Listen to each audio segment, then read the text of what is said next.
Hey everybody, what's up? Thank you so much for tuning in to my YouTube channel. I'm glad you found me. Of course, as soon as I start, there's like a motorcycle gang going by. But nonetheless, I'm really excited to be here.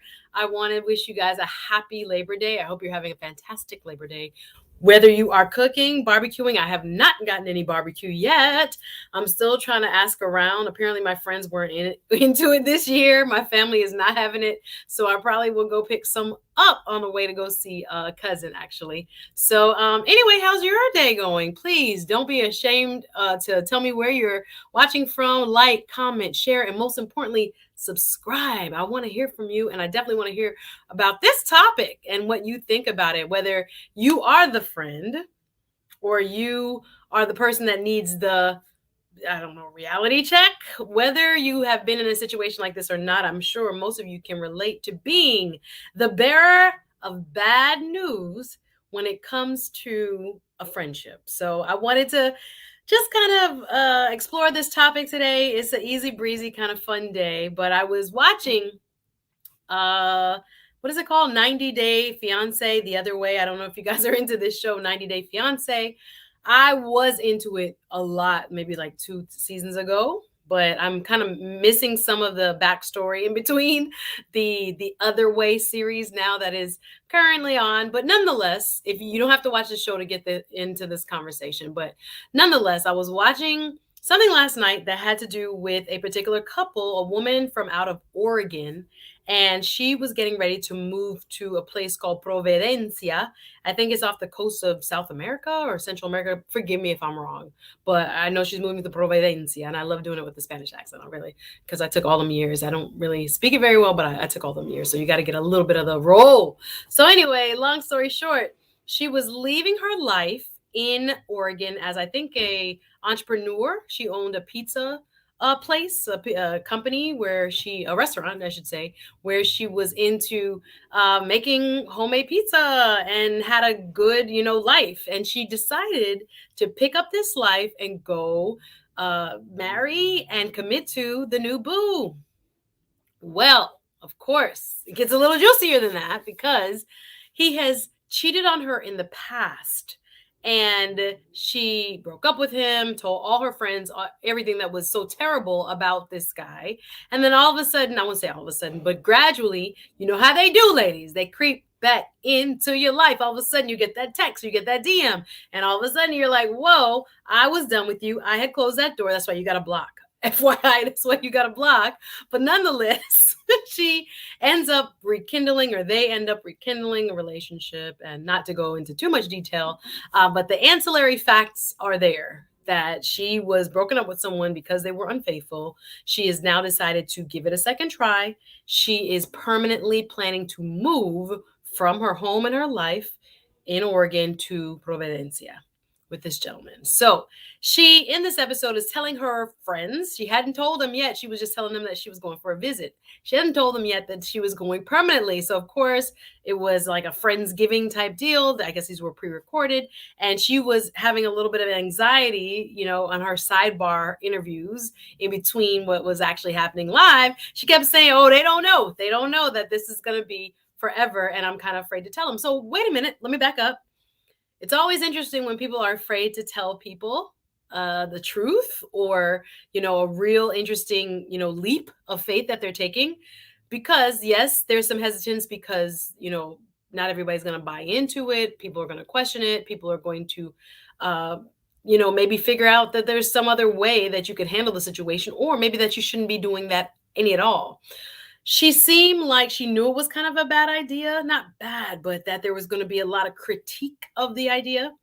And so she waited to this last supper with her friends to tell them, hey guys, it's not just for a short period of time, it's forever. So there is, weeping and gnashing of teeth, if you will. And I mean, literally, her friends are like crying. Guy friends, girlfriends, they're like, whoa, isn't this, the guy who broke your heart already? So I preface this to say, and again, you don't have to watch a show. You get the gist of what I want to talk about today. And I hope you will let me know how you feel about it.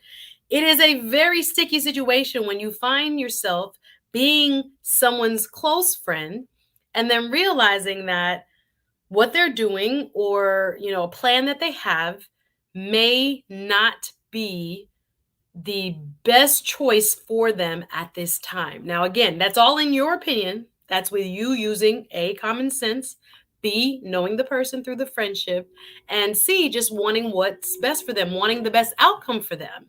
And oftentimes, even though we want the best outcome for our friends want what they want, which is sometimes what the heart wants, sometimes is what the body wants, sometimes it's what the mind, and even sometimes it's what they say their spirit wants. And of course, they feel like they know what's best for themselves more than anyone else. But what do you do, folks? What do you do, guys, when you know good and well, even though you are there for your friend, you're cheering for your friend, you want your friend to be the best that they can be, but you're looking at what will be a train wreck. You don't know for sure it's going to be a train wreck, but you pretty much can surmise from all of the evidence of my lawyers out there, or my super sleuths, right? Amateur sleuths out there. You can look and you can line up all the evidence, and you can say to yourself, baby, this is about to be a disaster. So we haven't seen this next part of the episode yet. I can't wait to see it, because I have a feeling, and not that I'm praying for anything bad to happen to this poor lady, but in life experience, everyone looks at their choices, and oftentimes, my grandma would say, there's nothing new under the sun. We feel sometimes that our situation is different, though. It's going to be a little bit different. It's not going to be the same as theirs. Yes, a person, left their whole family and left their whole life and went to go marry someone else, and it didn't work out. And maybe that was, odds of 20,000 to 1, where it doesn't, and then one actually will. I'm making that up, guys. I don't know what the actual odds are. But you sometimes find in these situations, the person who is living that reality often puts on blinders and just believes they are going to be that one. No matter who you are, we are all susceptible to, first of all, Cupid's arrow. When love strikes, I don't like to talk to any of my friends about love and relationships, particularly when I don't think the person is a good fit for them, in just my opinion and what I see, and the character or just personality that they demonstrate. Sometimes you just get that feeling, you know what I'm saying, where you meet someone's new beau or lady, and you're like, not my cup of tea, but hey, I don't have to be with this person. You're with this person. And sometimes it does work out, rarely, but most times it ends up kind of how you had, your gut feeling. You feel as if, hey, this is about to be a problem. And it probably ends up being a problem. So has that ever happened to you? I have a situation, and I'm going to change the names to protect the innocent. How do I describe it? I have a situation where,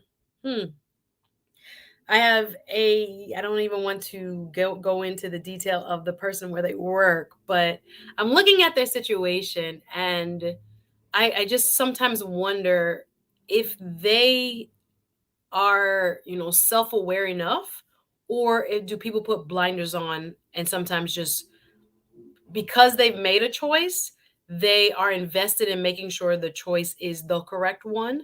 So, they dig their heels in even more, and they push to try to make that bad choice a correct one. And then sometimes, you know what happens? I don't think it often works out, but sometimes it does work out because they make it work out. And we could talk about that in the dating sense, and we could talk about that in the life sense, jobs. When it comes to health, health is a big one, where I see people who don't necessarily like to go there with friends. If friends have like maybe underlying illnesses or things like this, there are a lot of people that don't live in reality when it comes to how to treat and how to maintain one's self-care if they are really sick. I've met people that have underlying conditions that I know, and they are out, white water rafting and going abroad. And I'm like, bro, it's a pandemic. You have underlying health issues. Why would you be going overseas? They're living life to the fullest, maybe some would say. And then those may call me a negative Nancy, but I'm not negative Nancy and a person. I'll tell them maybe once or twice. I'll be like, do you think that's a good idea? Do you think that you should be traveling, with everything going around with the pandemic, and, you're immunocompromised? Do you think that's wise? And again, you don't wish these things upon anybody, but I guess you can surmise and often estimate the fact that the risk is higher than the reward. But some people don't say anything. Let's play devil's advocate. Some people do not say anything. Some people will see as their role as the supportive friend as being like, "Oh no, you go ahead, sweetie. I wish you the best." You see them marrying the wrong person. "Oh no, he's wonderful." They won't say that actually happened to me where a friend's wedding, people in the bridal party were telling me to tell the bride, I was also in the bridal party, to question the groom. Honey, you cannot wait until the day of the wedding and or like maybe 2 days before the wedding when we're doing like the bridal showers and all that to be whispering in people's ears and setting off little alarm bells and asking everyone else, not you. You've seen the alarms. You have seen the areas of concern. You are more than concerned because you're talking about them and you are now, spreading it among the friend group, and you are now putting us in a compromising position because now we know because you have pointed it out, even though we kind of knew before, but we didn't say anything. But I can't stand that. I find that to be very hypocritical. You see the, stranger danger or the warning bells, and you don't say anything because you want to be a good friend. But instead, you want to tell other people in the friendship group and you want them to deliver the bad news and be the bearer of all this reality, all this truth. Now, did you see how he acted here? Do you think that's weird the way she now does this and he controls her and da da da? I said, wait a minute. You supposed to be the bestie. You're supposed to be the one that actually has the direct line and the closest line of communication, but yet and still you hear whispering to us. It made me very uncomfortable. And I just imagine that also happens to many of you out there where you were in a group and all of you in the group sees something that's about to happen and sees what's going bad, and you all see what's going about to go bad or about to hurt the person, and then one person brings it up to everybody instead of to that person directly. Do you do that? I'm just curious, no judgment. Brings up to everyone except for the person it's directly affecting, and proceeds to sit in the background and expect someone else to take the, I guess, brunt of the backlash and the punishment for bringing it up. I don't know. Are you that person, the passive aggressive one, for the person who is trying to help the situation but does not want all the culpability and does not want the blame if everything blows up? Are you the person that is okay with kind of taking the brunt of the anger, because you don't know how people will react when it comes to especially personal decisions, when it comes to health, when it comes to marriage and relationships, when it comes to jobs, supervisors, things like this. And sometimes the cases where the person who is experiencing the issue has told that friend almost everything negative about that person, about that job, about that, experience, about their health. And then you want, I don't know, and then the person turns a corner and maybe forgives the person. And that's why people say, when you're in marriage or relationship, you don't tell everybody your business, not your parents, not your grandparents, nobody, because even though that person may have wronged you, that spouse or that boyfriend or girlfriend, whoever, you may get over it. But the people that you've told don't ever get over it. They remember, oh no, I remember what he did to you. Don't take him back and all this. And then you're kind of stuck because they have not forgiven. You have forgiven. You live with the person. You have mended that bridge. You are moving on. But mom and dad or whoever, cousin, sister, auntie, whoever has not moved on. They're still holding that grudge on your behalf. That that old no good fill in the blank. They know and they will not let him forget. So it is a very sticky situation. I know people who are very tight-lipped about just their life, their job, their marriage. They don't really let people in. And I kind of find it like, oh, are we really friends? Are we pretend friends or what? But I have other people that, are very open, and obviously their business is not to be shared. And I think that comes with a level of, just time and trust and having demonstrated loyalty so that people are comfortable with opening up about their most sacred, spaces, their marriages, their relationship with their kids, etc. It can get very sticky. But nonetheless, I've given it some thought, and I do think, for me, I am usually, depends. I'm not going to say all the time. I'm not that perfect. I do not all the time voice my opinion of truth all the time. Now, I'm very good. Let me tell you what I do. I'm very good at when people say that, and I've heard women put it this way, the man is the head. This is old school, traditional, man is the head, but the woman is the neck. So I guess with that analogy, that means that even though the head is leading, the neck is telling it where to go and which way to turn. I don't know. Y'all break it down for me. I've only heard this, 1,000 times, and that's what I interpret it as. So I, as a neck type person, go with me here with the analogy. I like to bring people's attention to things. And I'm very good at that when it comes to advising clients without pushing or perhaps overstepping and making them feel, less than or foolish or, just not smart or intelligent for making that decision. I find that, human beings are complicated, and all of us can lose our right mind at any given time. I really believe that. When I pray in the morning, I thank God for waking me up in my right mind, because a level of emotional distress, the way that we're in this pandemic here, trust and believe there are people that are waking up that they left their right mind.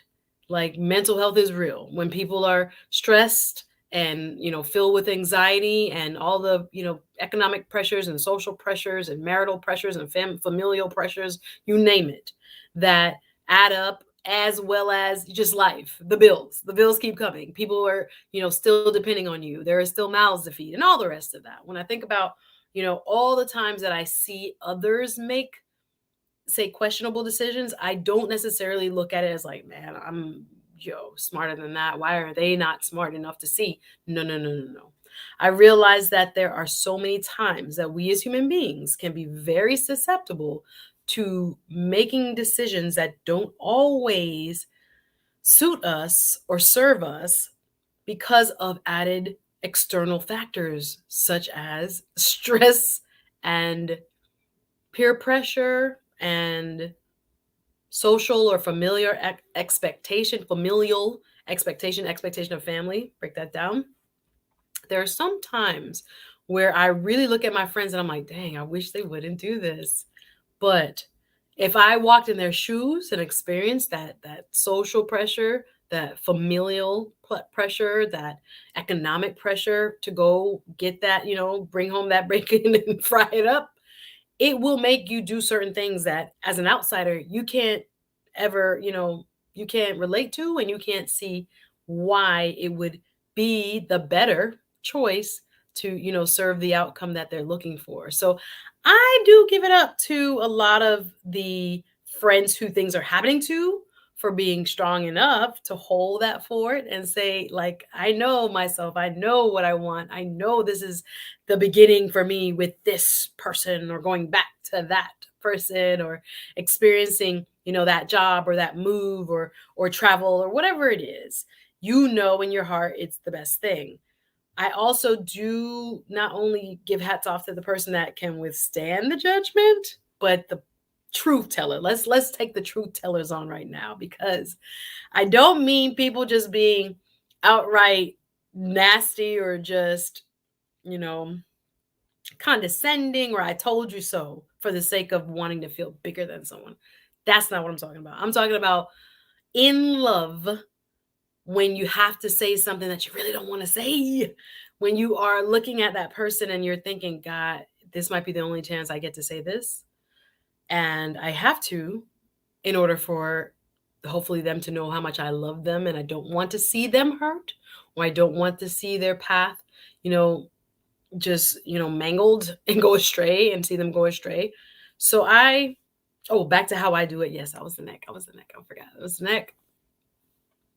I gently and very carefully,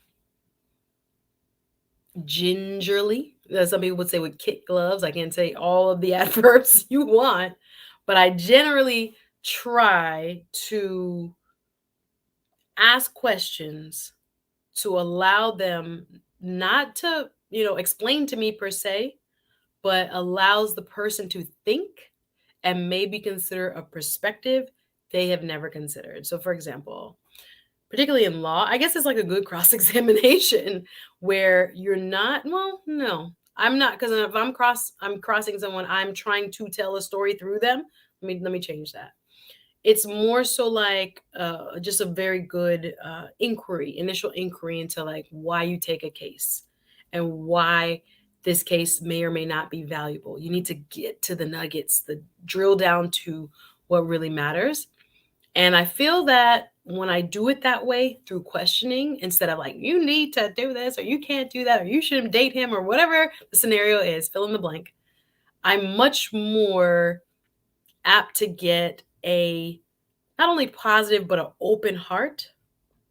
Sometimes, especially when people are, nailing down their position and stick in the mud, and they're very much, wholeheartedly wanting to show you this is the right thing I'm doing. Do not, challenge me. Do not tell me this is not good for me, or this person isn't good for me, this job or this school or wherever, this relocation, fill in the blank.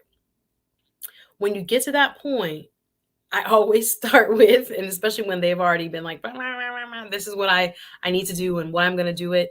And don't tell me anything else about it because I want you to agree with everything I said." I start with, but did you hear what I said? And that usually, in many cases, starts the huh. And I'm like, nope, but did you hear what I said?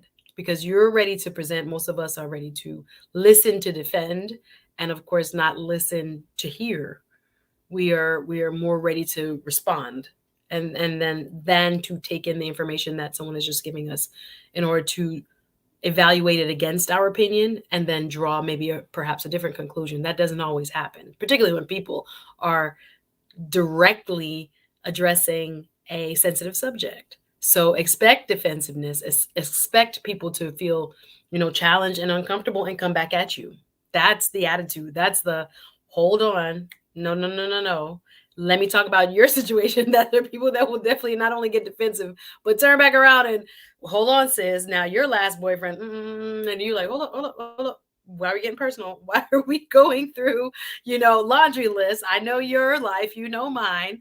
And you have people that will do that, throw your, past mistakes or, weird situations back at you in terms of making sure they are not attacked or feeling as if they are being attacked or being made to feel, or they may interpret what you're saying and it's making them feel as if they're less than, or as if they are, not smart or not making a fully informed decision. People get really, really touchy when it comes to responding to truth, or a truth that is in stark opposite of what they consider to be truth. Oh yes, daggers may come. Oh yes, it can get uncomfortable. But again, I ask questions to get to hopefully an open heart, or or a redirection of thinking.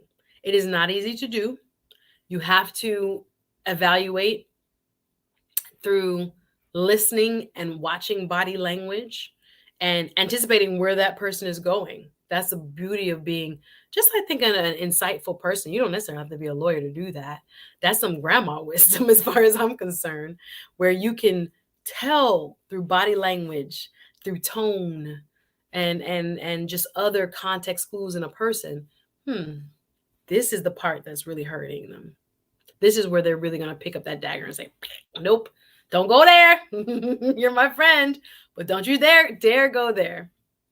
So think about, and again, I can go into maybe some examples of how I would ask, let me think, how I would ask questions to allow the person to see for themselves new perspectives. I've learned, don't just try and be like, girl, that's dumb. Every now and then you're like, oh, you make it. Okay, I'll take one because I don't think she'd mind me telling it. My cousin recently was going to take a trip, let's say to Detroit. So there was bad weather in Detroit. I was thinking to myself, why are you going to Detroit? And I am very big on like, oh, really? Detroit? Girl, did did they say that the storms had cleared up, or did they say that that tornado, whatever, like Detroit? I don't know if you get tornadoes, but you get what I'm saying. So I'm very much like, really? Okay, and I almost choked. And what I'll do, she's telling me, and I'm literally like, I'm talking about choking, like, and she's like, "You all right?" I was like, "Yeah," because I was choking because you said you going to Detroit. So she'll be like, "Yeah, I know. It's kind of crazy, but it should be, cleared up by the time I get there Friday, Saturday." I'm like, "Okay." And then I'll text and I'll say, "You still going?" And it was funny. I was on the phone and she's like, "Yeah, I'm on the way to the airport." I was like, "Oh, okay, you still going? Okay, okay." So she already knows how I feel without me directly, saying, "That's a dumb idea." And yeah, you know what? I think it all worked out. Funny enough, I thought, she said she had a beautiful time, got to go where she needs to go, all the rest of it. So you can offer, but sometimes it gets very sticky if you're pushing. If you're really pushing, and if you're really, what should I say, abrasive in your approach, not going to be good. Not going to be good. I have friends, to be left nameless, who are more of that. And I guess as attorneys can be more, I don't know if the word could be combative, because that indicates going to war, but they are so strong in their attitudes and their feelings, and they're projecting them on other people, that it can become very uncomfortable, even to the point where some may consider it toxic, where you're like, okay, you can shut up now. Okay, let's say shut up, but leave me alone. Cut that right now, because we don't have enough in common for you to be going that far with me. And again, it depends on the level and depth of the relationship. That's very true. No matter who you are, you cannot take certain liberties with everybody. Some people you're on, and again, family can be very unique as well. Some people you're on that level with, but don't fool yourself. It may not apply. I've had one person, let me tell this story, where we grew up together and all of us felt that she was marrying the wrong person. All of us, not just few friends, like everybody was like, she had met this guy from overseas, say he was from, I don't know, say he was from like Sierra Leone. Let's just make it up.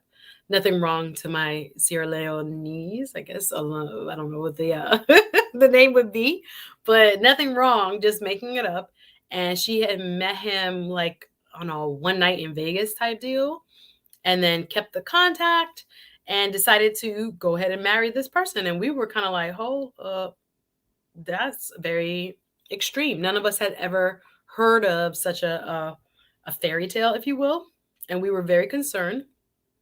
When we met him, barely could speak English. I was just like, how y'all fell in love? Because that's what I was thinking. I'm like, not really understanding, unless you guys are using that voice translator, but still, there's a lot that can get lost in translation. So they were not of the same religion. They were not economically the same place. He had a lot more economic disadvantages than her, being from the United States. And there was just like a lot of what old folks would say unevenly yokedness going on. And we were all concerned, and we brought it to her. It broke up our friendship. It broke up our friendship. I can't even get into the details, but I want to put people out there. But it broke up our friendship when it was somewhat of an intervention. It was like 4 or 5 of us girls and her, and we were just kind of like, I think at her family, a couple of her family members, maybe cousins and stuff, we were like, listen, we know you're planning this wedding, and we want to be there for you, and we want to support you, and we're just concerned. And you've only visited him a couple times. He don't even really speak English like that. His family is not very religious. You are very religious. Like, you can't just bring someone into your home and the talk about how you worship versus how he worships or does not. worship that hasn't been bridged. And I think she felt like she was gonna be able to convert this person. And it was not working because I'm like, people can get converted in their own, you can introduce people to your religion, but they're choosing in their own heart whether to truly follow it. And we were all very concerned because we were like, yo, he could act like a certain way just because he could, want to be married to an American and get to America. Now, of course, I started, and it's coming full circle. It was not intentional. Started talking about 90 Day Fiance, and it was like one of those type of situations where I remember I was finishing up in my law school studies, and we got wedding invitations, and then boom chicka boom, yeah, it was like 90 days because you when you bring the person over, you have 90 days to marry them. So you had to get, once again, that was probably the most time they had spent with each other, period. But the marriage was going forward. Honey, got a letter in the mail that same summer. Like we were all asked to be bridesmaids and come down and big plans. And then months, weeks later, before the 90 days, it was a beautiful written note. But can you imagine having to send out, just like an invitation, a beautiful letter to all your guests to tell them, no, we after considering, what God, seeking God's direction and godly counsel, we have decided to call off our wedding. Bro, we were all like, we could have told you this, but sometimes people can't hear it from you. It was very uncomfortable. Distance began to grow between the friendship group because, of course, now I can't put, I can imagine her feelings. I can't put words in her mouth, but, embarrassment and disappointment. And again, when you're grounded in that feeling of this is going to work, I know it's going to work. And everyone's been telling you, from your mom to your dad to whoever, been saying, I don't know. You want to maybe check out this person, background check. You might want to take your time so you can spend more time with him. You might want to visit him more than a couple times. Like it was very sticky. Wedding got called off. Wedding got called back on. I think it was like the following year. And in between, we had some very uncomfortable, I can only say come to Jesus moments where I felt like we were being fake as friends, where we were trying to be supportive and we were trying to keep it real. We were like, what has changed though? How is he different? You had a big, red flag by you yourself without really saying to us why, calling off the whole wedding. And now a year later, it's like, oh yeah, everybody just come. Now you don't have no bridesmaids. Then you had bridesmaids. Then you wanted to do it again. I was like, bruh, anything that's this complicated and anything that just breaks down the friendships and relationships that you've had with your family can't be good. Now, granted, there are people that choose to marry people against the wishes of the family. That is another whole conversation. I've seen it. I think I was watching, Real Housewives of Potomac. I think the lady named Wendy, she alludes to that. Her husband went against her parents' wishes and his parents' wishes and family wishes. And they didn't even come to the wedding. They haven't even seen their kids. I think that, per what she says, it is a crazy thing. So allegedly, that was a full breakdown of family. For my scenario, it was a full breakdown. I'm talking about almost a lifelong friendship. It hurt. It hurt others in our friend group even more than me, but it was hurtful and it was like a disaster. And it was like, damn, truth and how you tell it and who chooses to tell it and who chooses to accept it can really, really have lasting impact on friendships and the lives of those we love the most. Leave your comment, leave your opinion. Let me know what you think. When is it appropriate to keep it real, or when does keeping it real go wrong and you just need to keep it to yourself? I appreciate you watching. Please do subscribe and make sure you share and like and turn on those notifications. I'll see you guys real soon. I appreciate all your feedback. All right, I'll come back and read the comments. Take care. I'll see you next time. Bye, guys.